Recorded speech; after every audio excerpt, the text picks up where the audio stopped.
that exploring EB-5 is not simply a financial or legal decision. It's a deeply personal one that involves your family, your career, and your long-term plans in the United States. We truly appreciate you taking the time out of your busy schedules to be here. To learn more about our regional center and to meet Joey Barnett and Dr. Joseph Pinbera. Today's discussion is why EB-5 now, immigration risk, timing, and project selection. Against the backdrop of evolving immigration policy, visa backlogs, and increasing uncertainty in traditional employment-based pathways, many families and professionals are thoughtfully reassessing EB-5 as a more stable, long-term option. We're honored to be joined by three frontline experts representing the legal, regional center, and project sponsor perspectives. Together, we'll discuss whether EB-5 should be reconsidered and repositioned in 2026, why now matters, how to assess risk, and how to approach project selection. Before we begin, here's a brief overview of how today's session will flow. We'll start with an overview of the current immigration landscape and the EB-5 framework. Next, we'll hear from the regional center perspective, including historical experience and track record. We'll then take a deeper look at Beyond's Hawaii Big Island project. And finally, we'll reserve time for a question and answer session.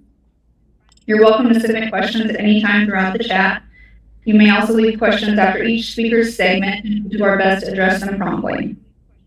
Today's three speakers represent three critical roles within the EB-5 ecosystem. Our first speaker is Joey Barnett, a partner at WR Immigration, who will help us unpack the current immigration reality from a legal and policy perspective. Our second speaker is Dr. Joseph Pinbera, chairman of USCIS-approved EB-5 regional centers, CEIC and AGIC, who will share long-term regional center insights and decision-making perspectives. Our third speaker is Jenny Zahn, founder and CEO of Beyond International Management. Jenny will introduce Beyond as an organization and walk through the latest updates and details of the Hawaii Big Island project. So with that, I want to introduce Joey. Joey is from WR Immigration. He is a partner at the firm and a member of its EB-5 and business immigration practices. He is licensed as an attorney in Illinois and Wisconsin and practices exclusively in immigration and nationality law. With more than a decade of dedicated experience in immigration and nationality law, Joey specializes in the EB-5 Immigrant Investor Program, handling hundreds of investor submissions, I-526 and I-829, representing both foreign investors and U.S.-based developers and regional centers. His practice also covers a full range of business immigration services, including work visas, H-1B, L-1, E-2, O-1, and extraordinary ability petitions for professionals, entrepreneurs, and multinational corporations. Mr. Barnett also leads a robust federal immigration litigation practice, regularly filing actions in district courts to contest unreasonable delays in arbitrary agency decisions.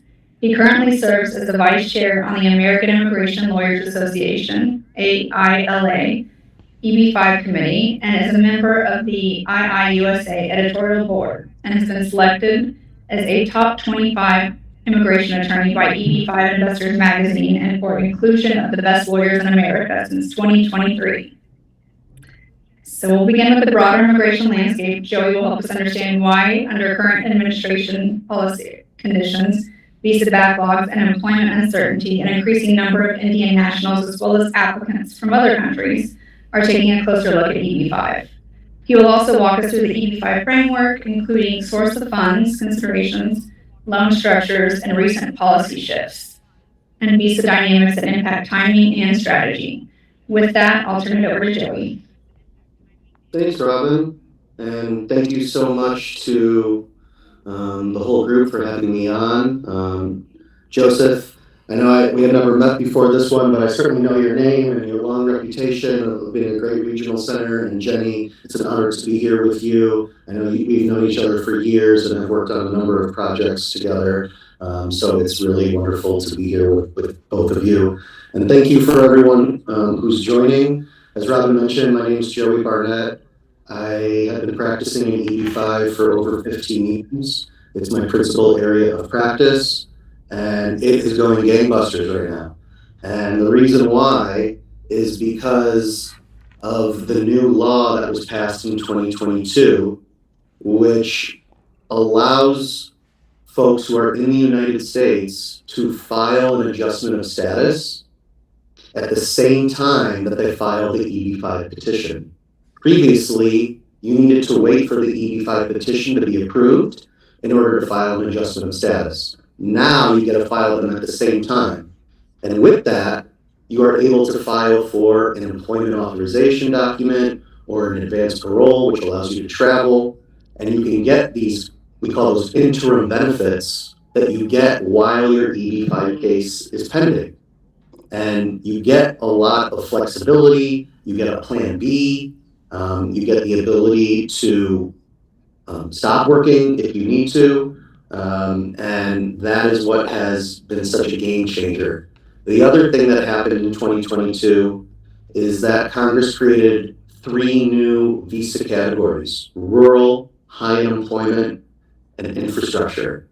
And to date, they remain current in the visa bulletin.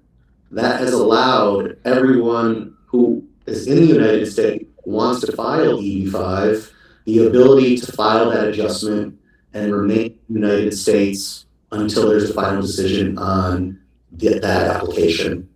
And that is a big backup for folks who are on F1 that aren't selected in the H-1B lottery, Indian and Chinese nationals who are in the United States on H-1 but stuck in visa backlogs, EB-2 or EB-3. I think a lot of folks are seeing the writing on the wall or are nervous about their tech jobs in 2026 with layoffs. Having a pending adjustment of status would allow you to remain in the United States, even if you weren't able to get a transfer. On day 61, you don't have to leave because you're in a period of stay authorized by the Attorney General. The other thing is in the H-1B consulates and travel have become more harder to get the consulate appointment. They've pushed out visa appointments to 2027. Well, if you do EB-5 and you get your advanced parole, you can travel and come back in on that advanced parole and continue down the path. And so there's a lot of flexibility with that, and which is why so many people are looking at it. We are talking about the immigration reality for Indian nationals. There are huge backlogs in EB-2 and EB-3. I can't say it enough. And EB-5 is popular because it's going to get you a green card faster than EB-2 or 3 most likely. If you have a 2015 priority date and you're an Indian national with EB-2, I'm still having some people doing it. If you have a 2020 priority date, you're going to be about 195 by the time that becomes current. And so this is a faster path.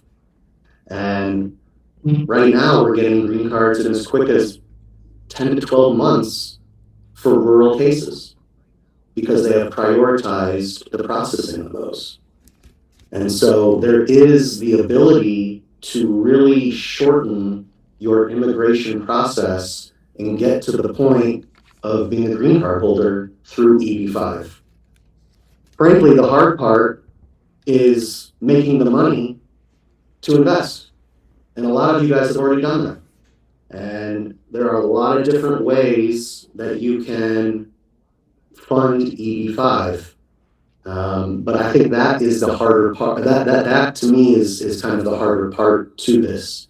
If you can afford it, the next hardest part is finding a good project to go with, because your green card is based on the job creation of that project. If the jobs are created and your money is at risk for long enough, those are the conditions for your green card. So it's a job creation program, EB-5 is, with a immigration benefit. And if the project you go with doesn't create the jobs, then you're not going to get the full benefit.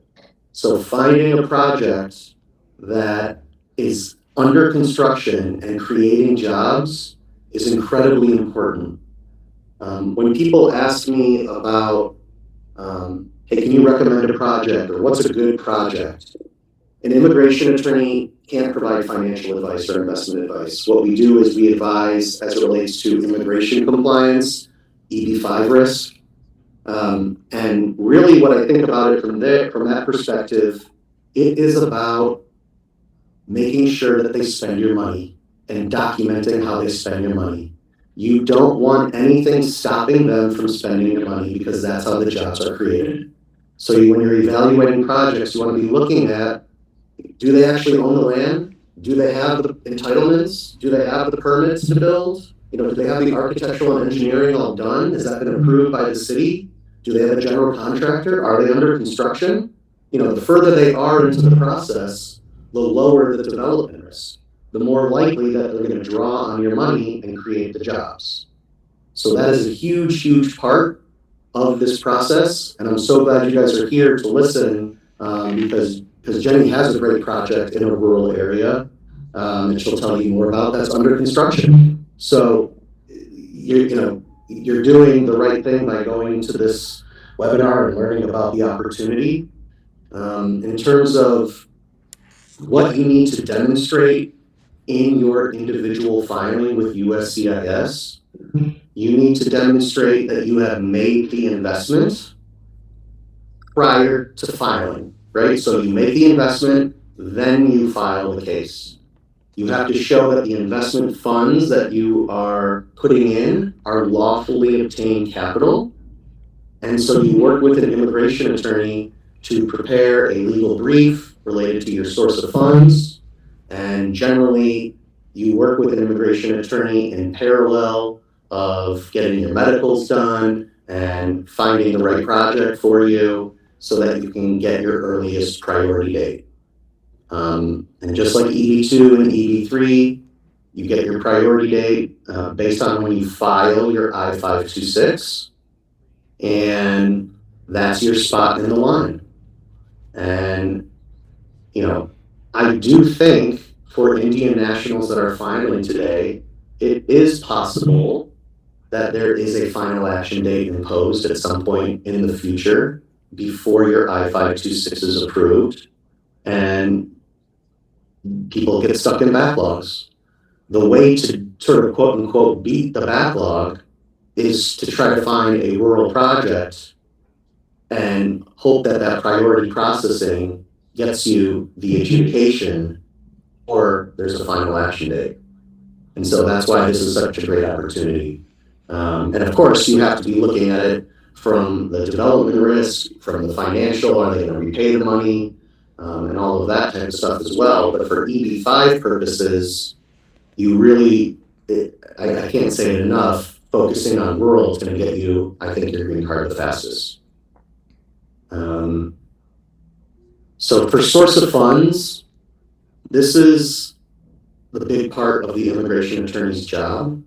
And we like to have one-on-one conversations with clients talking about their source of funds, discussing that strategy.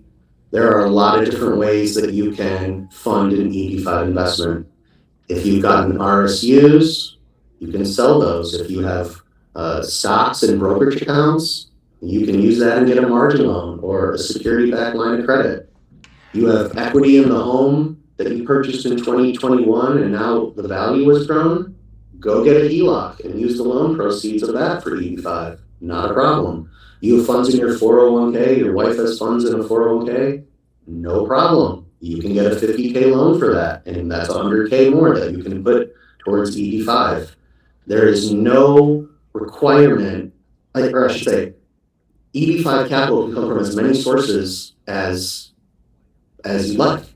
As long as you can demonstrate that the money is lawfully obtained, there's nothing stopping you from, let's say you have a friend who is loaning you $100K because they had a great year and got a bonus.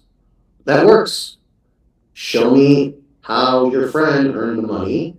Show me the loan agreement between you and your friend.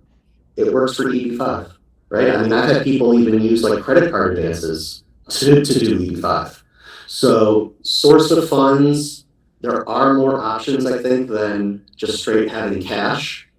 And that's something that you can discuss with an immigration attorney and make sure that you find something that is appropriate for USCIS to file or to approve. Our firm has filed over 6,500 EB-5 cases. Our firm has filed over 15% of all cases since 2022. I haven't gotten a denial on a case that I've put together this decade because this isn't rocket science. This is show me the money, right? Show me how you earn the money. Show me that you invested the money in the NCE, the fund. Show me how the fund is providing that money to the developer, and show me how the developer is spending the money. That's EB-5. It's complex, but it's actually quite simple. And as long as you can find a project that is going to be supporting you along the way, you can really have a sense of some peace of mind as you go through the process, because they change the rules as it relates to when you can get your money back. And so even if you are stuck in a backlog for whatever reason, if you aren't able to beat it, well, their website currently says, USCIS's website says, yeah, you can get your money back, even if your I-526 hasn't been approved, as long as it meets the sustainment period. Or if it has been approved and you're waiting in a backlog, you can still get your money back. That will not impact your EB-5 eligibility. That is a big change. And that, I think, has impacted whether people are going to do this or not. They're okay with making a shorter term financial investment and waiting in line because it's faster than EB2 or EB3. I mean, what else is there? There are very limited options for Indian nationals. It's who are here on H-1B, because the perm process is difficult. The EB2-3 backlogs are big. What else is there? You can marry a U.S. citizen, but other than that, there aren't limited options. And so that's kind of the reality for folks and why so many people are turning towards EB-5. In terms of policy shifts, one of the big policy shifts that I've seen over the past couple of months is a pushback by USCIS for investors that are actively in the process of investing. So the statute and the law say that you can be actively in the process of investing at the time you file the EB-5 petition. That's a pretty vague standard, actively in the process of investing. What exactly does that mean? How much do you have to invest? When does the balance have to be invested? USCIS is being very, very strict on this right now. And they are saying, and I've actually received a notice of intent to deny 90 days after submitting the case. And they had 30 days to respond to it, and the investor had to show at that point that they made the rest of the money, or that they made the rest of the investment and where that money came from. Thankfully, in that one, the funds were liquid, and we were able to do it and get the case approved. But I think if you got the funds, you should be doing the full investment, and you should be filing with that 800K. I think that is really important right now. Partial funding or actively in the process, it's in vogue right now when people are doing it. USCIS is clearly not liking it, and it's something that I think you should stay away from unless you absolutely need to. So that's a big one. Other policy shifts that we're seeing, oh man, I mean, immigration law is constantly changing right now. One big thing that the Trump administration seems to be targeting are people who are in the United States in a period of stay authorized by the Attorney General. So that is a sort of quasi status, but it's not lawful status. And so for folks who are in the United States on H-1B, I actually say the most conservative way to move forward is to stay on your H until at least the I-526 is approved. The reason, if the I-526 is denied, they could deny the adjustment, and if you're not maintaining the H, then you gotta go. Again, people can't wait to get away from their H-1B employer and use their EAD, and they're no longer maintaining their H. That's fine, but you at least need to know about the fact that you are no longer in lawful immigration status at that point. You are in a period of stay authorized by PAM body, right? And that is a different status under the law than non-immigrant or immigrant status. I haven't seen EB-5 be picked on too much, but it is a change from the Biden administration to the Trump administration. Overall, though, EB-5 has done very, very well under Democratic and Republican presidents. It has bipartisan support over many years. I fully expect the Regional Center program to be extended again, like it's been extended, I don't know, a dozen times in the past. And for people who are filing today, before September 30th of 2026, if Congress decides not to extend the program, you are quote unquote grandfathered in and protected from expiring legislation, meaning you would still get the full immigration benefit even if Congress didn't extend the program in the future. And so that security of filing now, of being able to get the EAD in as quick as 6 months, of having a backup plan to remain in the United States in the event something were to happen with the job, and really the lack of other options, that's what's kind of bringing all this together and creating such a demand. 95% of my practice at this point are Indian nationals on H-1B. It has changed. Now EB-5 is, I think, actually more popular in the United States than people outside the United States. And that's another big change that we're seeing. So EB-5 is always sort of on the move, and you need someone who is staying up to date on all of the changes, who you can trust, and who's responsive, because it can be a long-term process, and that's what WR Immigration does. We have a team of over 15 people with over 10 years of EB-5 experience. I really don't think there's another law firm that has the team that we have. I'm incredibly grateful for them because they're amazing, and we welcome the opportunity to help you guys and your family. Thank you, Joey. We appreciate your incredibly informative overview from a legal perspective. So if, My pleasure. that's all, we'll move on to Dr. Joseph Pendera to talk about the Regional Center perspective and their track record. Thank you, Robin. Can everybody hear me okay? So I'll make a quick introduction of Dr. Pendera just because he's got such an impressive background, so as does Joey, but from the Regional Center perspective, we're going to examine how EB-5 projects are selected, structured, and managed over the long term with the introduction of Dr. Joseph Pendera. Dr. Pendera has been working in the EB-5 field since 1998 and has guided the work of establishing EB-5 regional investment centers in Hawaii, California, Texas, and Florida. Dr. Pendera has a distinguished record in both the public and private sector and as a university professor and an executive. He was appointed Senior Fulbright Scholar in Economics, one of the highest scholarly honors in the U.S., and has been identified as one of the top economists in the nation by Knight Kiplinger, editor and publisher of the Kiplinger magazine, the oldest business publication in the U.S. In 2017, he was recognized as one of the foremost economists in the world by the Invest in the U.S. Summit, held in Shenzhen, China.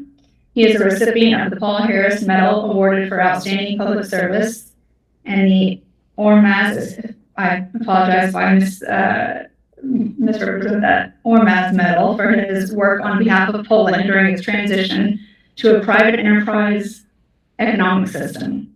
He's been recognized as a financial expert under the New York Stock Exchange and SEC guidelines, and he's a member of the Financial Executives Institute and the National Association of Forensic Economists.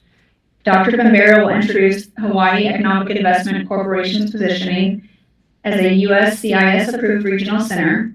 He'll share his leadership experience and completed EB-5 project history, and he'll outline the core principles behind HEIC's approach to project selection and risk management. He'll also touch on strategic partnership between Hawaii Economic Investment Corporation and Beyond International Management. Welcome, Dr. Pendera.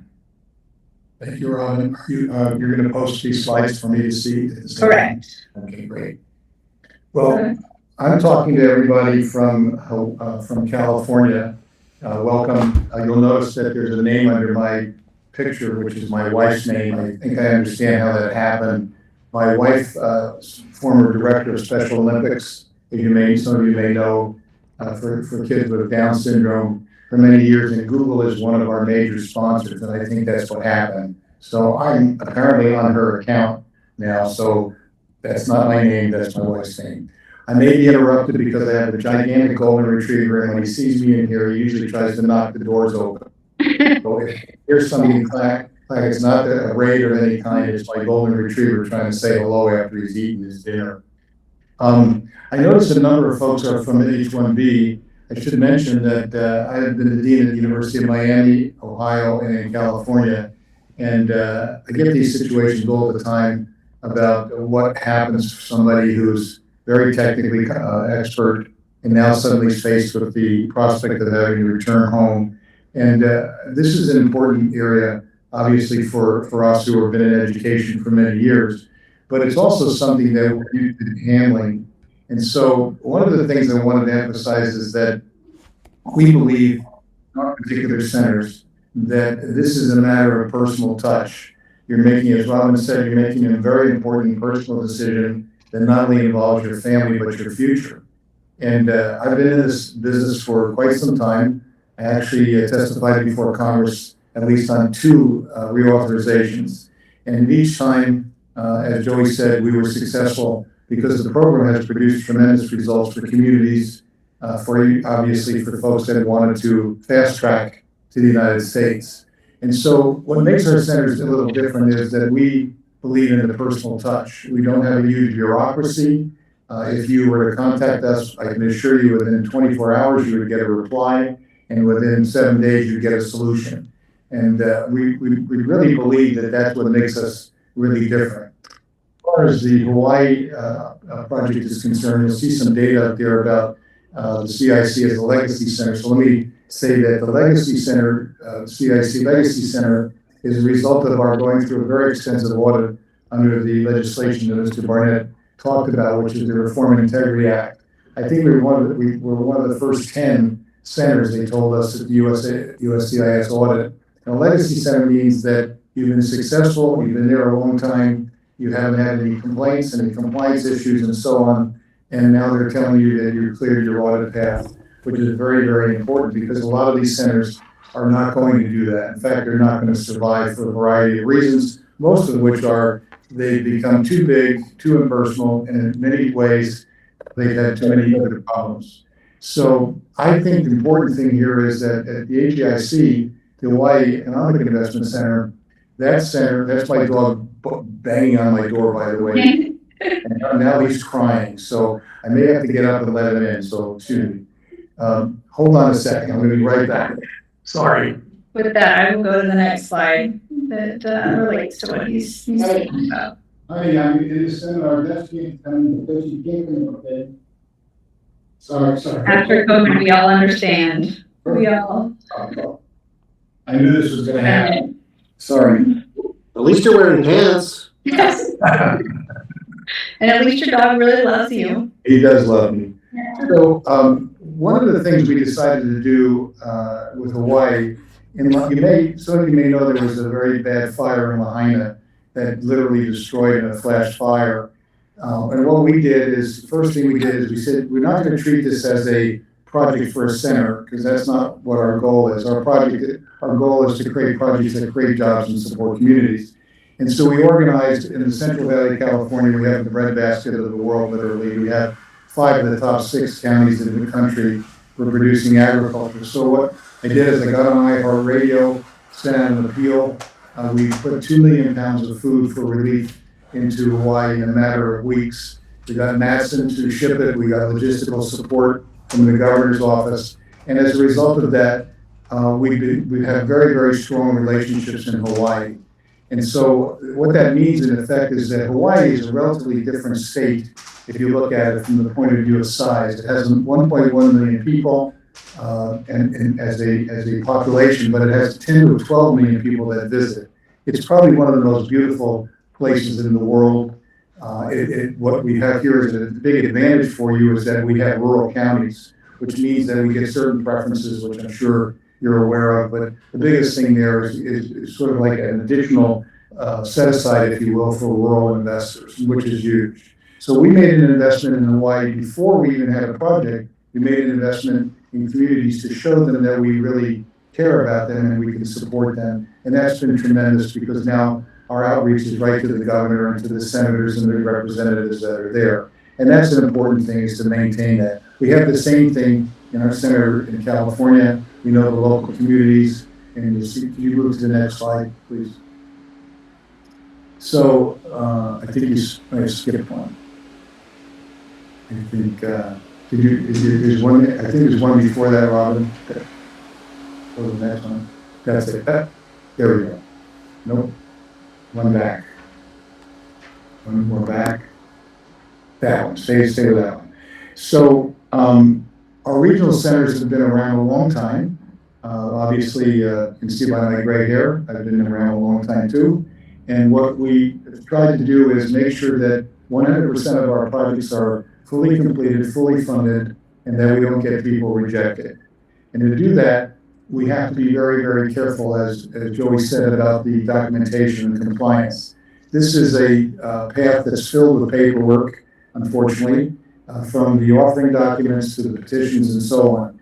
And nobody should have to be an expert. My feeling is nobody should have to be an expert in EB-5 in order to get through the EB-5 process. There should be expertise, obviously, at the legal level and at the regional center level and at the project level, so that all you really have to do is depend upon the center's reputation, experience, the legal representation, experience and values, and of course, the project's experience and values. And so when we go through a project, what we do is we make sure that we're working from the back, from back to front as opposed to front to back, meaning that our objective here is to get you a green card and to get you your money back and to get your family settled in a way that's comfortable. We have a full-time staff. If people call us and they want to know about where to put their kids in school, where to put their open a bank account, we do that. We have an operations manager that is very careful about responding to personal needs. So what makes it a little different is that we're not a giant bureaucracy. We obviously have many, many investors, very successful investors. We've had almost $4 billion in capital invested in total projects since we've been in business.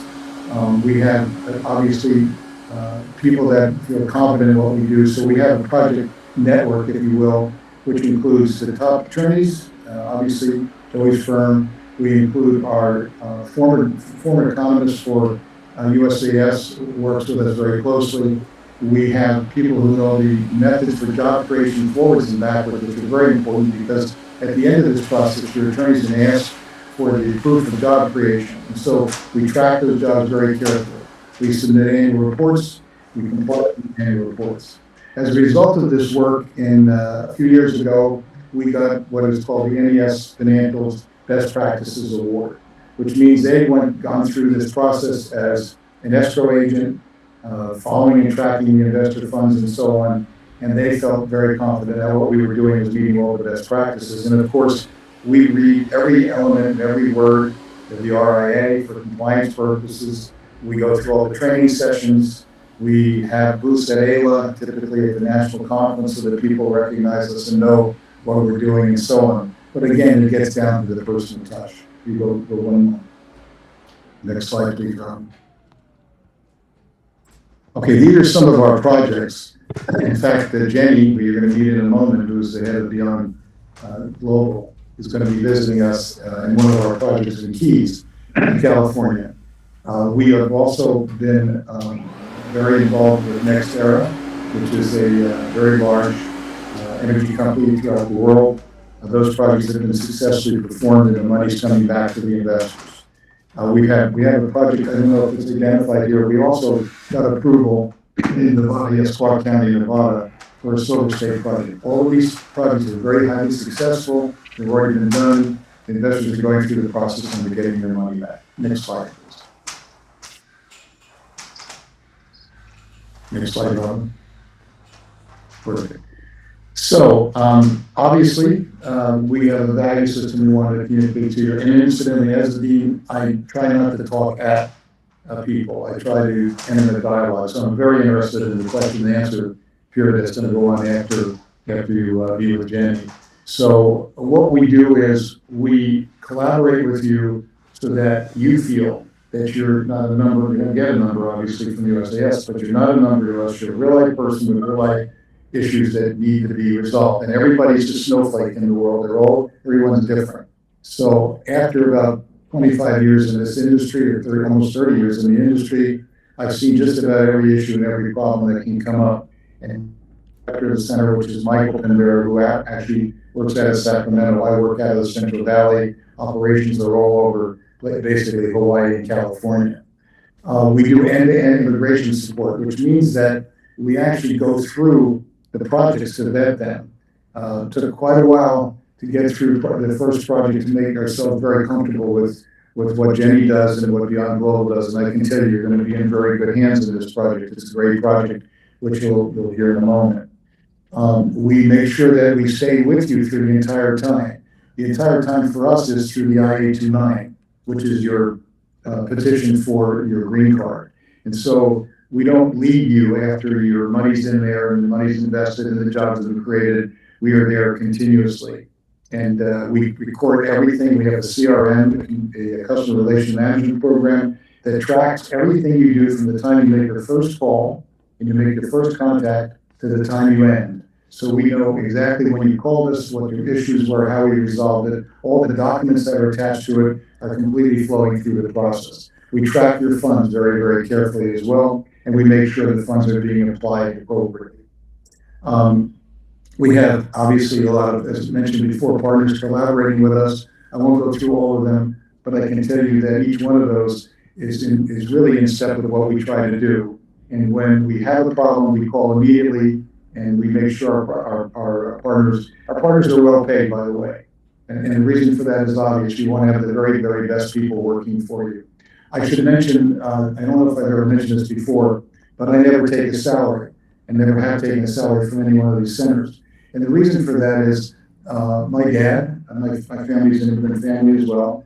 My dad lost his job. He was burned in the Second World War.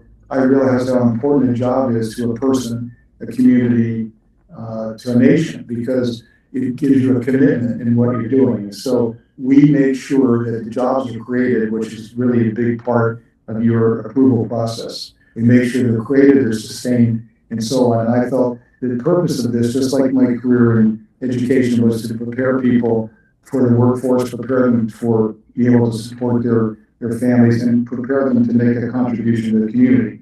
And one of the rare things about this particular pathway that I should mention is that one of the aspects of legal immigration that is often overlooked, but it's in every piece of legislation that's been filed since the 1800s. In 1864 was the first piece of legal immigration legislation, created the Border Patrol, created a number of agencies. It was in the Department of Treasury initially. And the reason the Department of Treasury is that each person who came through had to identify a contribution that they were making to the country.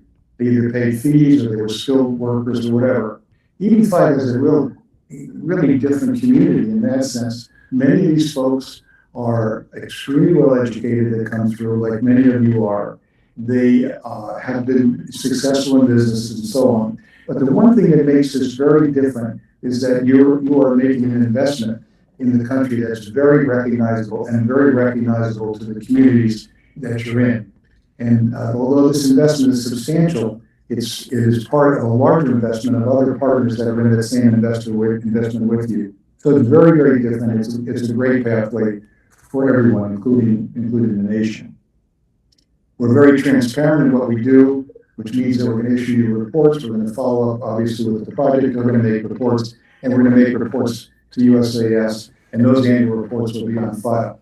The project information will be on file. So we're going to be kind of dealing with all the relationships among stakeholders as a center, as sort of a three-ring or a pronged situation where people on the various elements of this relationship are going to know that we're there providing continuous support. Next slide, please. Next slide. Little mouse trouble here. Okay. You're going to meet Jenny in a moment. You're going to be very impressed. I can tell you that. She has a tremendous amount of experience in the industry and projects and so on.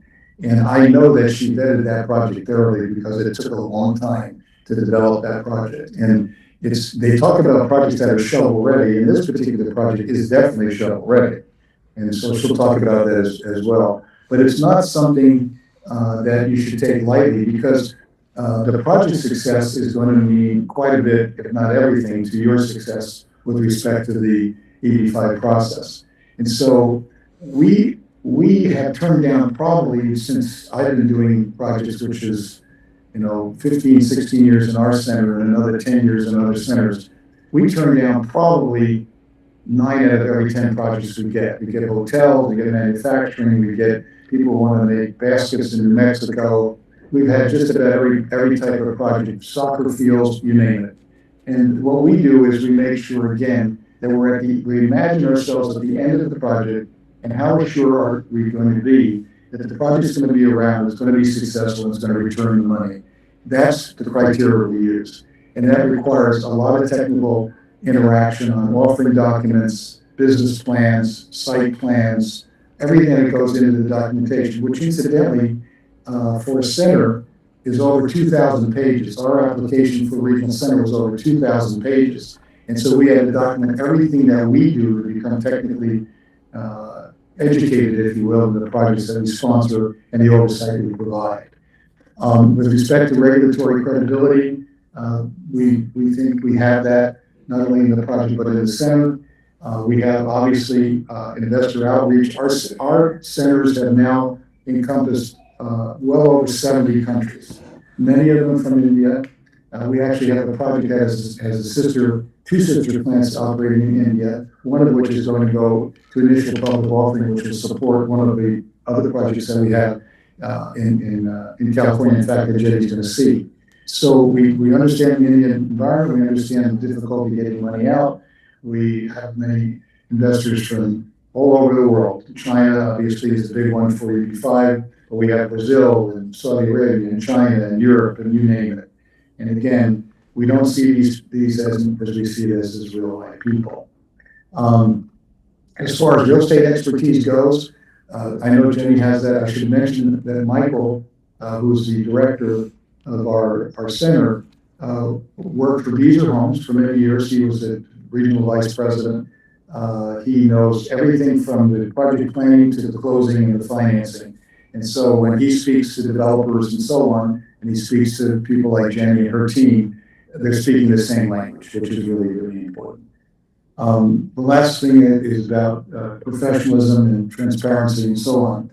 The RIA, the Reform and Integrity Act that was passed in 22, we testified, we provided information to the Rural Alliance, which was Joey knows, one of the big participants in that, and to Senator Grassley. Senator Grassley actually visited our office in Cupertino, and we got to talk to him about what was going on there. I have been in contact with others that have been on that legislation, and of course, they include a lot of people that you're probably going to recognize by name. I won't go through this other than to say that everything we do is open. It's transparent. It's important for us to have the truth as our guide, to have a moral compass in what we do. And I don't think you're going to find anybody that's been in contact with the center that's going to say otherwise. They're going to tell you that these are people that are very, very close to us. And we are now in another 2 or 3 generations of investors and families that have come through our center because they were successful in the first go-around. Now they are in the second and third. So I will stop. I think that's my last slide, right, Robin? Well, we do have a question for you, so, and I'll get back to Joey. We've got a couple questions for you as well, but while we're on this topic, how would you evaluate the management team in the Hawaii project itself, especially in comparison with many other projects you've worked on recently? I know you spoke to this a little bit, but maybe a bit more detail. So I have a private checklist, Jenny doesn't know this, of 10 different things. And one of them includes staying out of trouble. Another one includes vetting individuals, and we went through that as well. And then we go into experience base, and then we go into long-term commitment because we don't want to be involved with projects that are going to come and go. And then we look at, we drill down into the projects itself. For example, the developer is very important in these projects. And then we look at financing and so on. And I rate each one of the 10 on a 1 to 10 basis. So the best score is 100 and she got 100. So Dr. Pavlova. I I should- didn't love that. I see plus. I couldn't tell her that because I don't want to I want her to more or less, I don't want her to fear me, but I want her to respect me a little bit, that I do my job and I'll ask questions and so on. So even though I'm older and so on, I really want a cooperative relationship with everybody. And we feel very, very confident in her team. We've met quite a bit of her team now, and we're going to see more of her because she's coming to visit us in another week or so. But I think you're going to be in really great. Whoever asked that question is a great question. You're going to be in really good hands. And this is a similar question, but as the head of the regional center, what risk control factors do you prioritize most when selecting projects, and what specific details should individual investors look at to assess the project safety? Again, I think you spoke to some of that, but. So a couple of things that are going to be kind of under the covers, which you may not hear from other people, is one, we want to make sure that the project has skin in the game. They own the assets, the underlying assets. They have good relationships with banks. Their financing is strong. We don't want this to be 100% EB-5 financing. We want other people's money involved in it.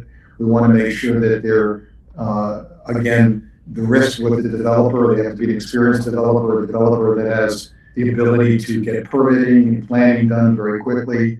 All that's in the project already. We want to look at what happens at the end of the project in terms of things like, and during the project, like paying the annual distributions and interest to the investors is important, meeting that obligation. We want to look at how they keep their records and how they conform. When we ask for a report, incidentally, I think Joey may know this, but there is a 10-day audit rule in USCS. You have to be prepared for an audit, which is called a unannounced audit. In 10 days, you have to produce everything. And so what we do is if we send something to a project, we want them to respond in 3 to 5 days max. And so when I dealt with Jenny and her team, they're always extremely responsive and more than that, they're actually adding to the information that we never really requested, but they have it in abundance. I don't know if that answers your question, but I think the risk level with this particular project, particularly since it's a rural project, which are very hard to come by these days, as you probably know, because the threshold is better and the prioritization is better and the whole system gets advanced for rural projects. I think we have a great team in her team, and we have a great team to support it, and we have a team on the ground that is community based and knows us and so on. That I think it's relatively speaking, is always a risk in everything we do. So I don't want to ever tell anybody there's no risk, because this investment by law is at risk, meaning that there's no guarantee. But there's a provision in the actual underlying case that was adjudicated called the matter of Ho, which is oriented towards providing reasonable assurance that the project will be successful and the money will be returned. And reasonable to us is a low standard. Reasonable means that you're kind of hoping and guessing about what's going on. We exceed that. We want to have a standard that I worked as a senior economist for 5 different banks, and I can tell you I use those criteria in terms of making loans in the same way I do with bidding projects. And so I think the risk is relatively low here, in my view. Thank you. I'll save a few of the questions for the end, but thank you, Dr. Canberra. You have a phenomenal background, and I love hearing how thoughtful your approach is, and the cycle doesn't just end with the project. Our team at Beyond International is fortunate to partner with both of you, and you are both passionate about what you do. So now I would like to introduce our CEO of Beyond International, Ginny Zahn. Ginny is a CFA, and she's the founder and CEO of Beyond Holding Company, Beyond, an alternative investment management firm specializing in private credit-backed real estate assets. She oversees the company's strategic direction and day-to-day operations while leading its 2 core business lines, commercial real estate finance and investment immigration. Under Ms. Zahn's leadership, Beyond's commercial real estate assets under management have exceeded $350 million, and the company was ranked on the Inc. 5000 list of America's fastest growing private companies in both 2024 and 2025. In the investment immigration field, Ms. Dawn is also a recognized industry leader. She received the International Contribution Award from IIUSA, the leading EB-5 industry association in the United States. The regional centers under her management have helped over 700 investors obtain U.S. green cards, successfully returning more than $100 million in capital to investors. With the policy context and regional framework in mind, we want to now focus on the project itself. Jenny will introduce Beyond International Management, provide a deep dive into the Hawaii Big Island EB-5 project, and explain the project structure, background, and key strengths, along with why it stands out in today's environment. I'll turn it over to Jenny. Thank you, Robin, and thank you to our honored guests, Joey and Dr. Barbara. You know, I have a little bit of pressure, behind those legendary figures. Now, what is Beyond? Beyond is the NECE manager for this project. And what we have done, how we can be a good NCE manager. So like Robin just mentioned, Beyond International is a subsidiary of Beyond Holding US.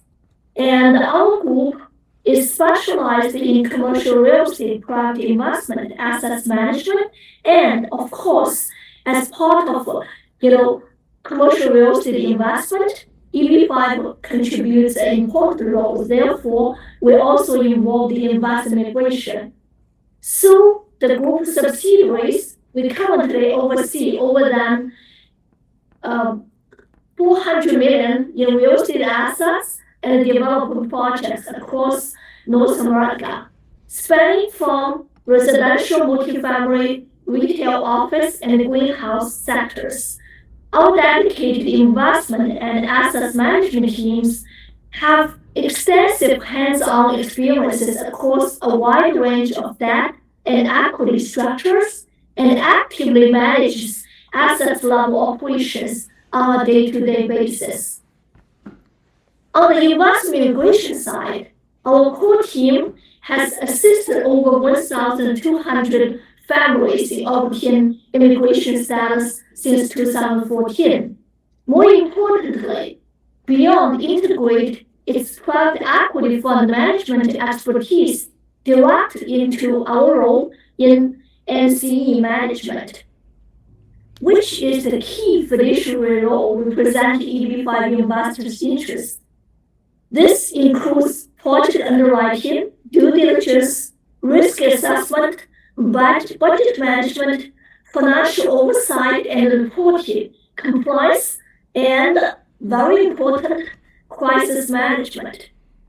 In addition to that, supported by our capital raising capability, Beyond is also able to introduce supplementary capital alongside with EB-5 capital when it's needed.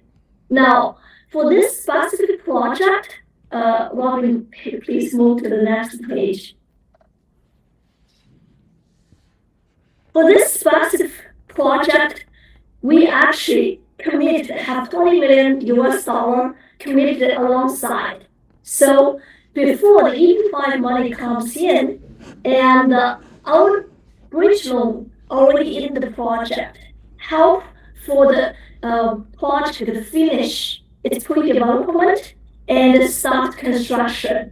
And I'm glad to tell our audience now the current project already created about 100 jobs, and it's underway and successfully. And the last review with our developer, which was about 2 days ago, the project is actually slightly ahead of schedule. Let's go to the next page. So I know a lot of audience are quite familiar with regional centers, and I didn't see much questions about the NCE managers. So what do NCE managers do? Why the what investors should have to raise the questions on the NCE managers. And investors should ask, how does NCE managers' interest is aligned with investors' interest? Because NCE manager is the most important role, play an important role in the project side. And how does the NCE management team identify and retain high-quality rural projects? I attended the EB-5 Investors Conference just a week ago. Probably some of the audience today probably saw us in the conference. And in the conference, there are some speakers talking about it's so hard to find good quality rural projects, which is true. And therefore, an NCE manager literally want to secure a good project. They really have to go back and forth, deal with good quality developers, and looking for, the detailed nuts and bolts and tighten all these. And, a good developers, good project, never lack of money, I tell you guys. And a lot of them, they don't need EB-5 money. And those projects don't need EB-5 money, which is the best project for us to looking for. And they come to EB-5 for only one reason, is EB-5 capital is relatively cheap. That's all. And we will, in our practice, we actually bring in the institution due diligence standard to EB-5 projects. For this project alone, because developer is well known in the real estate industry, and it has 70 years, billions of dollars successful development, it is chased by the commercial real estate investment world. And if you enter the IMN and this company, you should receive loyal treatment, because all the brokers, all the fund providers want to work with them. So it took us about 9 months and made dozens of rounds, tough negotiations for us land this project. Now, also very important, when something goes wrong, us as NCE manager have to jump on, have to have the team capacity available, and also we also have to provide the fundings to rescue the project. So therefore, it is always very important for us to get it right from the beginning and always prepared. If something goes wrong, our team will be always ready and our capital will be always ready to save investors from distress situations. Now, that's what I said is what I will feel proud beyond is among compared a lot of our projects, we set a very high bar, high standard for the projects we pick, and we prepare every day, and if something happens, we will provide we will oversee the execution and completion closely, and if anything happens, we have the way to resolve it, help the smoothly executed projects. Let's go to the next page. The unique about us, you guys probably heard a lot of EB-5 projects. I know today's audience are very smart engineers. By the way, I was a former F1. My immigration status went through F1, H1B, EB-2, national interest waiver, and to become U.S. citizen. So I went through all the tough paths as a lot of you experience. I really have empathy about the experience. And the day I become U.S. citizen, I told myself, and in the future, I will do my best to help the people like me. And I have to remember the tough experience I had went through while chasing the U.S., while chasing the American dream. I will do my best to protect the people like me and making their American dream path more smoothly. This was the goal for Beyond. This is the goal for ourselves and what will remind us every day. Now, what makes us difference? I understand EB-5 is a cut path. A lot of regional center, a lot of projects actually, thinking it's a great opportunity, for them to keep the EB-5 money longer. And this company is different.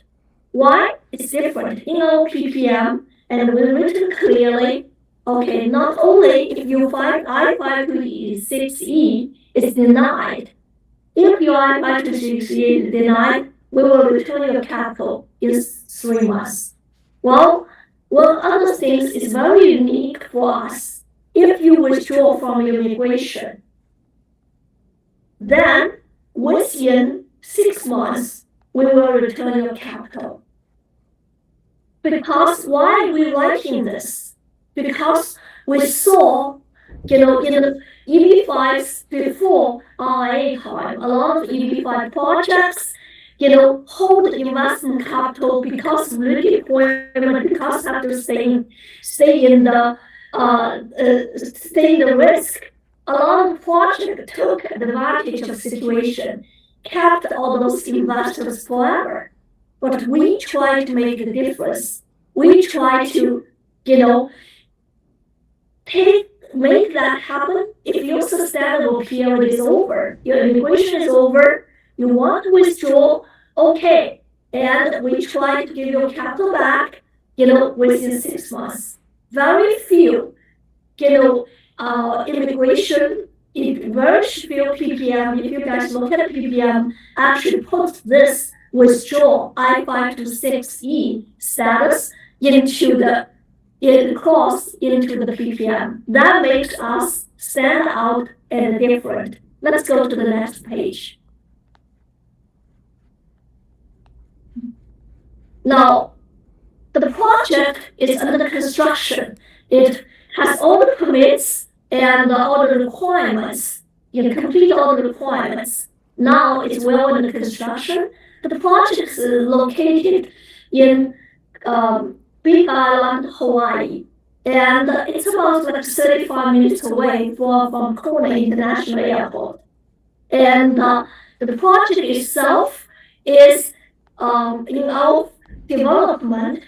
We only need about 30 EB-5 investors, and the required capital is about 24 million.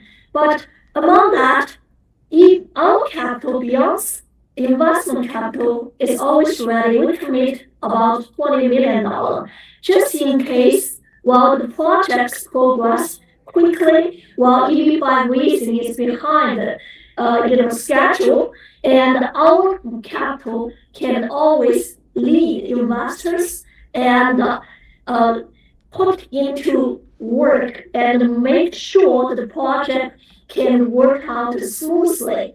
That's helped us win the respect from the developers and help us secure a good quality projects, from developers.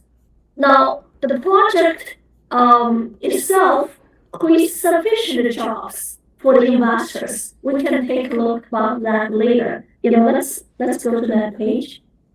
Next page. Now, the project itself is located, we call it Ocean View, to have Ocean View project. It is not far from the ocean side. It's on the uphill with the 120 townhouse project. Well, on every balcony of those 120 townhouse project, you can have a very gorgeous sunset views from your balcony. And the project is well priced. And I will consider as medium price in Hawaii. Probably a lot of people you may not know, Hawaii is always shortage of housing. And at this location and this resort area, and even before our project going to real pre-sale stage. We already have people lined up interested in the project. And because the pricing itself is only about around $1.5 million, and compared to a lot of resorts surrounding the area, it is half of the price. So that's why it attracts a lot of people. Now let's go to the next page. Now, of course, the project have a lot of other highlights. I want to emphasize this project is a first lien pledged collateralized project. And the project itself is already creating jobs, and we do get the support from a legacy regional center, and also have 70 years experience, another legacy, developer team supporting us. And let's go to the next page. The project itself has skin in the game, not only beyond will provide and already have provided bridge loan for the project. The project also have developed capital and other capitals supported by developer sources. And EB-5 only counts a very small portion, and about like 13-14% of EB-5 portion. And the rest of the money is supported by other sources that's going down. And you probably heard a lot of projects tell you their first lien senior project, but very few projects not only provide senior lien, have senior lien protections, but also will make it public. We filed a UCC for this project. This is very unique. We are also ready to show anyone interested in our pledge agreement and our ownership certificate. Let's go to the next page. And during our development and real estate investment and development process, we understand the major problem for any real estate development is project delay and cost overrun. So in the project, we participate. We always request the developers provide 2 guarantees. One, completion guarantees.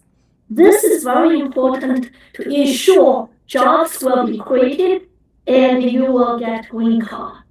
And the maximum cost guarantee. This is also very important. That means the project can finish on time and also can be profitable, and it is make sure your investors can get the money back. So this is that is very unique, compared to a lot of other projects, especially rural projects. Let's go to the next page. Now, in the Kona area, which is a very unique, beautiful area in Big Island, and it captured a lot of natural, precious areas, on Big Island. In this area, because of environmental preservation, in the last 45 years, only 3 resource projects are approved. And all 3 of them, including this one, was approved for the development by our affiliate, our developers, our JC developers, which is the water group. And the 2 projects are all very successful and not far from our development area. Now, this is our development area. Those 2 actually just next, adjacent to each other, within just miles. And the project itself is under construction. Please go to the next page. And those pictures are from the sites on January 12th. if anyone is interested, we also have to keep on asking them to send us video almost every week, so we can watch what's going on. And by the way, I also, at this moment, I also invite any investors, potential investors interested in the project, and talk with Robin and our other, cloud representative people. And we are going to organize a visit tour on February 19, from February 19 to February 22, and we will organize potential investors visit Kona and visit sites, so you will see by yourself how the project's progress is. And let's go to the next page. And in the middle, because of our progress, and the project right now is in the sidewalk, and quickly will enter the vertical construction stage. And at this stage, we are also in the process get pre-sale approval, and the pre-sale is expected to launch in 2025. So it is like Dr. Barbara mentioned about, and Joey mentioned about, and we are way deeper in the development. Let's go to the next page. So hopefully, at this moment, if you are interested in the project, feel free to leave any questions. We can answer a lot of questions to you directly. And we also look forward to seeing you in Kona and in Big Island. So I will go back to, first of all, I do want to say thank you again to all of our speakers. So Joey, Dr. Pinber, and, for your insight, your steady guidance today, your willingness to share a real world experience and a long-term perspective. It really makes a meaningful difference for the families listening, and we're truly grateful for the opportunity to work alongside you. So we do want to move along. We do have some questions for Joey for actually each of our speakers today, but if there are any additional questions, please submit those in the chat. Time might be limited, so we will encourage you to post them as soon as possible, and we'll do our best to address those. But if you have additional questions, you can scan the QR code at the bottom of your screen to connect with our team. And we encourage you to follow our website and social media channels, and we'll be hosting a series of related events in the future, so you won't want to miss those. And as the next step, as Jenny mentioned, we will be organizing an on-site project visit to the Hawaii Big Island, where interested participants will have the opportunity to visit the project, review the construction, and conduct in-person diligence. So we can definitely help you with any questions related to that. But yeah, Robert, let's see. Let's open the doors. Any questions? Yeah. So let's go to Joey. So does the 18-month EAD validity reduce one of the advantages of EB-5? The timeline for getting EAD is getting delayed. Also, conditional green cards are taking 30+ months. Is this true? What are your thoughts? So in November, the Trump administration cut the validity for EAD cards from 5 years to 18 months. And that includes for EB-5 applicants that file adjustment status. Yes, it is impacting the benefit. The interim benefit is shorter. There's no doubt about that. But overall, it doesn't do anything as it relates to getting the green card. In practice, what it means is that you may have to file an extension or two in order to cover that time. You generally can file an extension 6 months prior to the expiration of validity. If the processing times keep going up, and they have been, and you're using that EAD, and there are possibilities for work stoppages in that instance, so it's not great. The other thing is that they got rid of the auto extension when you file the renewal. So before you had an additional 540 days. Once you file the extension, they got rid of that as well. They're making it harder. What we are doing is filing lawsuits the same way that we filed lawsuits for unreasonable delays on EADs during COVID. And I fully expect to win every single one of those because their own federal rules and sort of policy says it takes them about 12 minutes to adjudicate an EAD, right? It's just looking at it. Do you have the AOS filed? Yep.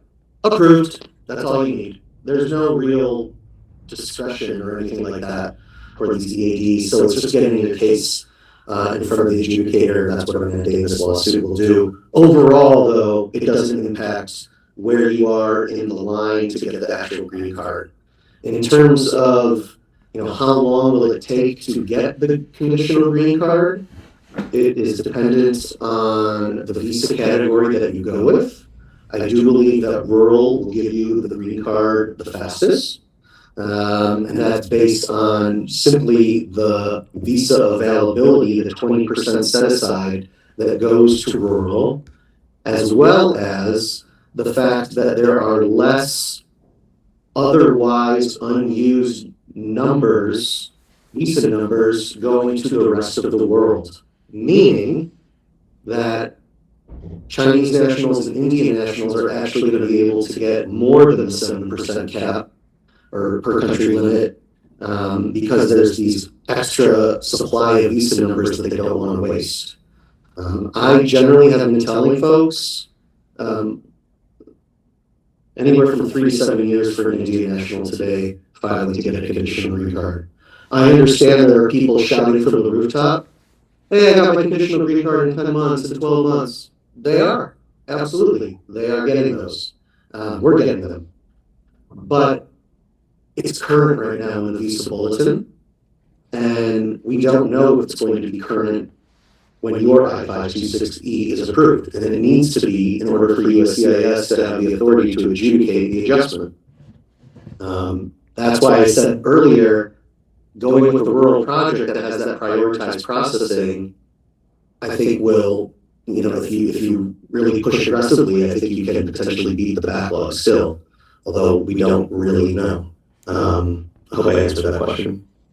Yes, and this is somewhat related. So do you have any predictions on when EB-5 rule category will retrogress? I know we can't tell a definitive date, but they would like to know your predictions. So visa final action date can only occur when the supply of visa numbers is less than the demand. The Department of State only counts demand when an adjustment of status application is approved or when a U.S. consulate issues the visa. They do not look at I-526E approvals. They do not look at I-526E receipts. The consulates in Mumbai and the consulate in Guangzhou are not scheduling enough reserve visa interviews, and USCIS is not approving enough adjustments for the demand to exceed the supply. So I do a monthly webinar with Charlie Oppenheim. He's the guy who wrote the visa bulletin for 23 years at the Department of State, and I just listen to what he says. And his prediction is that he doesn't think we're going to see any FAD in this fiscal year because of these bureaucratic delays by the consulates and USCIS. So I think there is still a runway here for you guys to be able to get your green card and before there's a final action date. Okay, another question for you, Joey. They want to get a home equity line of credit loan for the property they acquired in 2014. How do they prove that they paid for the down payment from a legitimate source if the bank statements are not there and the bank doesn't keep things older than 7 years? W-2 and tax returns are there. Great question. The standard is preponderance of the evidence to show that this money was lawfully obtained. If you have W-2s and tax returns and the closing statement, I still feel like we can get your case approved even if you don't have the bank statement. It's about telling a story that is credible and preparing it in a way that makes it easy to understand. Yeah, you did have a job back in 2012, 13, 14, and that's how you earn the money to purchase or for the down payment. And we also will prepare a source of fund declaration. to sort of help fill in the holes. That generally should suffice for EB-5. Okay. To continue, so what are the common RFPs that you've seen recently, and also what are some issues that you've dealt with USCIS? One of the big things that they pick on is evidence of accumulation and maintenance of funds. And that really requires a lot of bank statements, and I think that's why the last question was talking about that. So let's say you got a big salary in 2024 at the end of the year, and that went into your checking account, and now in 2026 you want to use money from that checking account for EB-5. They're going to want to see that the money remained in your account from 2024 until today. You can't just show the incoming credit in December of 2024 and the outgoing debit in 2026, because you could have moved the money in between. This could be different money. And so you got to show all of those statements. That's a very common thing that I think more inexperienced attorneys don't get. They think they only want to see the actual transaction. No, that will absolutely result in a request for evidence. They want to see the full maintenance of funds. Are they actually looking at the bank statements? Our files are yay big. Are they actually looking at the bank statements? Well, but you better put it in, because they're going to issue a request for evidence if you don't. The other thing is, if there are other incoming credits into that account, let's say you got a gift of $20,000 from an uncle in January of 2025 after your bonus came in December 2024, now we are talking about the issue of commingling. So whose money is it? Which money is it? You can't just say, oh, no, that $20K, don't forget about that. You have to document how uncle earned money to give to you, or at least have an explanation for it, because they're going to be looking for credits that are 5 digits, or looking for patterns of 4-digit credits, and they'll ask about it because they want to make sure that this money was lawfully obtained.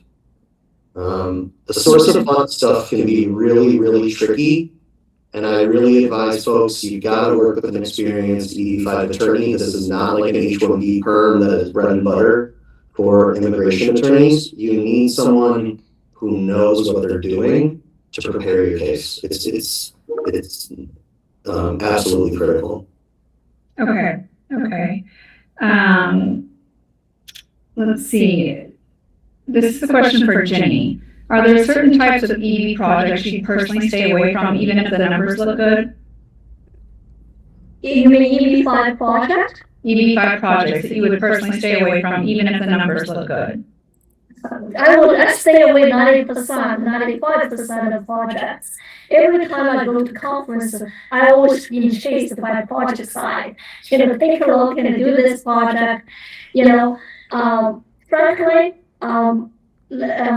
the projects I'm looking at, very important, of course, in the rural area, especially you have to think about that. Location, real estate project is location, and for rural project, it's definitely location. It's even more important, and that's why you see a lot of resort project, and I want Olympic world renowned results, have different source, different types of tourist group. That's why Hawaii is always in our #1 choice for rural project.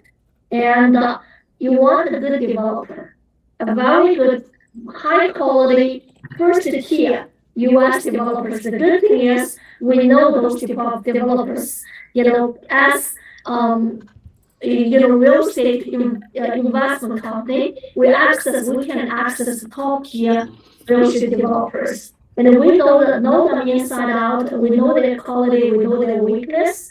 And a lot of times they probably don't want EB-5, and we want to deal with the people, have other source of fund and don't want EB-5, only take EB-5 if we promise we can raise the money, and if we only promise we show them our capability. So the only reason they use EB-5 money it is because of relatively, attractive in terms of buy, in profit in returns. That's all. So, and we wanted the project, developers has the skin in the game, just like Dr. Barbara mentioned about that. And in the later stage, have all the permissions get approved. When you sign the guarantees, when you put us, into the UCC filing as the first link and in the senior position.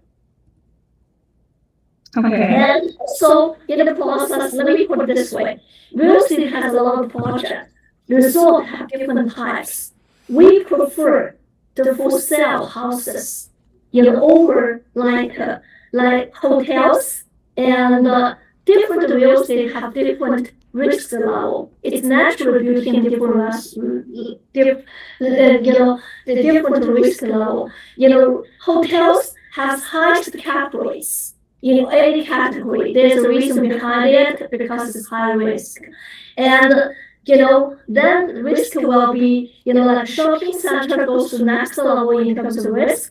And office building certainly is over there. And there is, but some risk is much lower. That means for sale houses, and especially those like the single family townhouses, and they don't require build residential, they don't require, they don't like apartment, you have to build, 5-story, 6-story all together, and the construction risk is much lower and much easy to develop a 2-story single family home and also townhouses. We also look comparable, real estate is our business, we also do the comparable prices compared in the regions.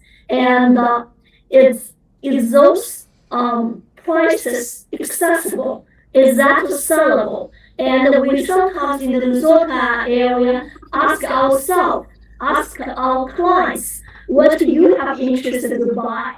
And after all these things get passed, then we can decide that we can pick this project.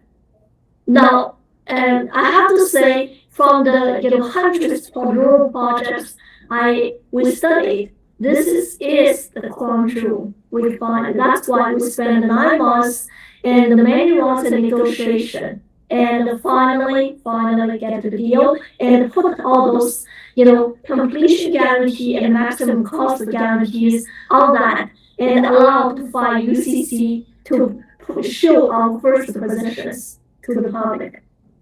Okay. Oh, Joey. Can I just make a mention on something? Because I think it's really important that there's no requirement in EB-5 for you to get repaid. Okay? Yes. You can get the full immigration benefit and still lose the money. Obviously, you don't want that to happen. And like with anything else in life, there are projects that are higher return, higher risk, lower return, lower risk. They both work for EB-5. It's about finding the one that's right for you. When I, the question is, are there things that you stay away from? Well, yeah. If they don't have the entitlements and you're waiting on a city to approve, forget about it. What happens if they don't? Right? Then they can't move forward on the project. So forget about it. The other thing that I generally stay away from are equity deals. Because how do you get repaid on equity? You have to operate or sell. That's it. With a loan agreement, there's a term on a loan. If there's senior loan collateral, if they don't repay the loan, there's collateral that you can foreclose on, presumably, that has value. The same way that a bank would foreclose on your home if you don't pay the mortgage. So it's, you are kind of sacrificing return on investment for protection against the downside. And I think that is incredibly important. You can have the same EB-5 project with different types of financing and different levels of financial risk. And so that's a big part of this. You have to, it's more than just immigration that you're looking at. And related to that, well, first of all, we had 2 questions from an individual. So we can definitely share the PPM and the rest of the documents. You can reach out to myself and anyone beyond International directly. The information will be provided. You can scan the QR code and we'll get that to you. But Jenny, so we've got a question. He agrees with most of what you said. He wants to know, what does this project offer on ROI? ROI is low, and that's the reason we become competitive to secure the project. Like a lot of ROIs, like a lot of EB-5 project, and you get payments about like 0.25%. If you are willing to pay, but consider about that, for those get low payments and you don't even pay administration fees. And what past successful experiences can Beyond share in helping investors mitigate repayment risk? I'll say it again. So the Hawaii project, what past successful experiences can Beyond share in helping investors mitigate the repayment risk? We have a lot of past experience to share, and because the most important things for us is, like I mentioned, Beyond actually committed about 20 million bridge loan, aside, our own capital assigned, and we will, if the project runs into trouble and not on schedule for whatever reason happen, our capital will come in behind the investors and help finish the project. At the same time, our capital will help, replace the investors. If investors for some reason withdraw from EB-5 investment or reach a sustainable period for quitting jobs. That's very, very unique compared to other projects. Correct. Well, at this time, so back to Dr. Penrose, there's a question as far as the regional center is concerned. How does the regional center ensure sufficient job creation throughout the project's operation? And if there is any shortfall or discrepancy in job calculations, what contingency measures are in place to protect investors' green card applications? So I know this falls between Penrose and something that we can also respond to, but thought I'd go ahead and give that question to him. Dr. Barra, you muted yourself, please. Unmute yourself. Okay, thank you, got that. So every one of our projects is subjected to a job creation study. This particular study was done by a very well-known economist. We usually use our own in-house stuff, but in this case, Jenny got a very well-known economist I've met many times, worked with many times. So the mandate is that the direct induced and indirect jobs are 10 for each investor. Jenny, can you remember what the multiple on that study? 40, over 40. 40 investors. So there's so much room in this particular project that, as Jenny said, you already started creating jobs for the 30 investors. There's going to be well more than the 10 coverage. Usually you see projects that have between 15 and 25 is kind of the benchmark. Sometimes you'll see projects right at the edge of that, like 10.3, which we stay away from. So this particular project has a very, very good job creation multiplier. Perfect. Okay. In addition to that, Dr. Barra said, from our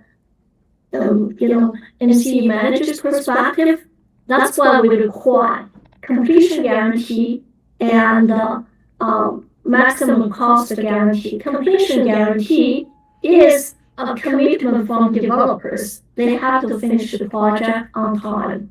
And now at this moment, I'm glad they're a little bit ahead of time.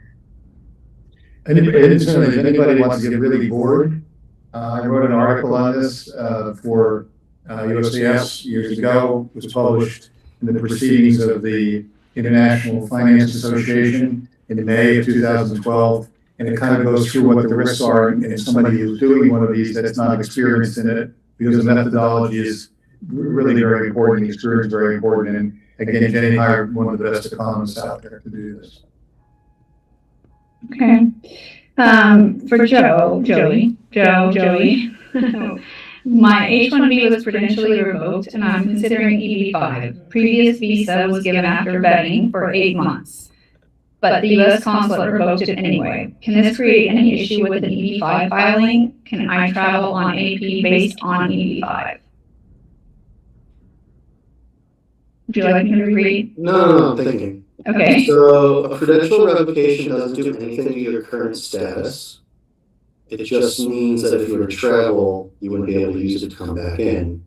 So presumably, the answer to your question is yes, you can still travel on advanced parole based on EB-5. You would use your advanced parole document. You don't use your visa to re-enter. If you have a valid advanced parole document, you shouldn't have a problem coming in to the border with that. No, I don't think that would make any issue for your EB-5 filing. Thank you. Okay. You know, I want to add something. If anyone has questions, especially those challenging problems, ask Jody. Yeah. Sign Jody as attorney. You know, a lot of our tough challenge immigration question, because we have dealt with 1,200 families about EB-5 before. And any time I run into tough, really tough questions, tough immigration problems, the one I go to is WR, and the firm I go to is WR, the one I go to is Joey. And just yesterday, one of our former clients come into our office and expressed our appreciation to us, and he wants me transfer that to Joey. And Ray, he successfully landed in the United States. Again, he was so happy because he helped him solve a big problem. You know, that's all these challenges and all those tough issues. A lot of lawyers never thinking about that, and Joey can resolve it. That's the right lawyer you have to go to. Thank you, Jen. I really appreciate that. Well, thank you. Thank you all for answering so many questions. I will say, I think we've got one final question just in general. What is the biggest misconception people still have after doing their own immigration research online? Joey, that's probably for you. The biggest misconception. I think because the visa wait times is such an opaque issue that there's a lot of different opinions about it. And no one really knows, to be honest, because there's so many unknown elements to this that impact processing times. So and just to repeat what I said, like, you can't rely on somebody who is gotten their conditional green card today and say that's going to be my timeline, because it may not. And I hope I'm wrong when I said that 3 to 7 year thing before, and it's shorter, and you guys get your conditional green cards faster. But if that's reality, then at least you knew about it beforehand and you still decided to move forward. And so that to me is probably the biggest misconception that I think is out there. Okay.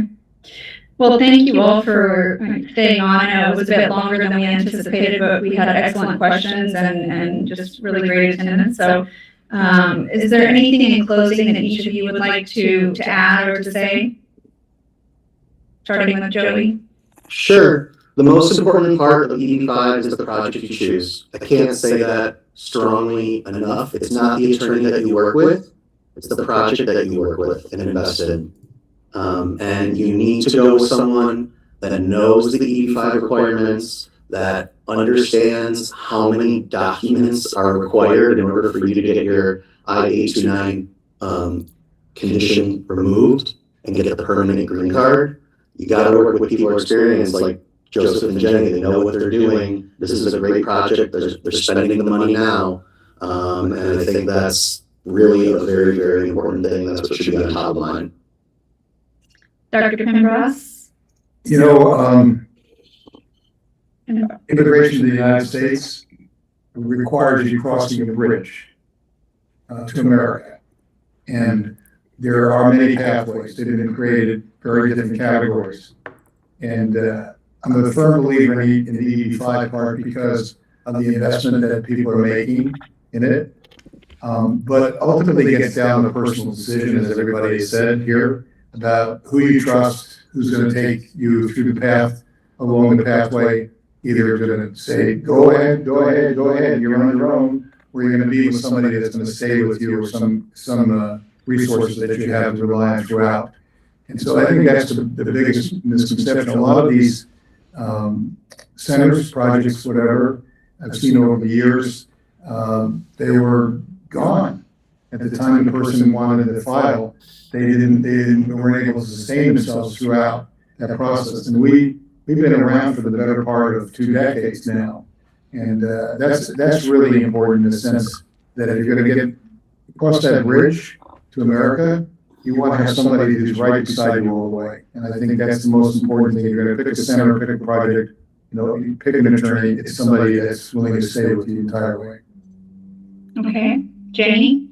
Well, I know it's very hard to earn $800,000, and it's very hard to make a decision invest in EB-5. When you select a project, this is always reminds me every day. We as the NCE managers, we have to protect investor interest in our heart. We have to, bring our best professionalism, team capability, our fundraising capability together. We will work hard for you. We will always stand by you. It's a long journey. From what I understand, immigration is a long journey. It's a tough journey, and I totally understand how tough it is to deal with USCIS. Believe me, I came from that path, and being someone in the same line, was share the same, disparity and frustration, just like you do. Us beyond our team will do our best and help you reduce your burden in your EB-5 journey. This is, I think we could conclude in here. Yes. So thank you all again for taking the time today, and we truly appreciate the care and thought that you're taking, with this decision for you and your family, and sincerely grateful to support you for that opportunity to support you as you move forward. So we're here for any questions that you have, whether it ends up being us or not. We'd love to be that person, that group that supports you and moving forward. So thank you all for your time tonight. It was an excellent webinar, and sounds like people enjoyed it and got lots of questions answered. So enjoy your evening, and again, we appreciate your time. Thank you. Thank you.